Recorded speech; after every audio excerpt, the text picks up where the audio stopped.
The family started the business in 1850 with Mehmet Efendi restaurant, which was widely used in Bursa at that time. He was in the business of turning lamb and tandoori cooking.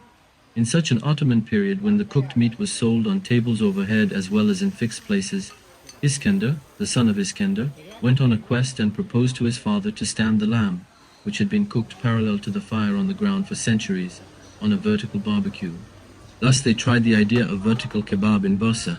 Iskender, son of Mehmet, teaches this business to his children. And then the father of Yavuz Iskender, the middle son of Iskender Efendi, Süleyman Iskender, the father of Yavuz Iskender, teaches his children the intricacies of this craft. Yavuz Iskender is the miracle of Iskender Kebab, by distributing different parts of lamb meat and their unique flavors to their customers equally, and this different flavors attracts attention in Bursa, and the rotating kebab is not taken as Iskender son kebab.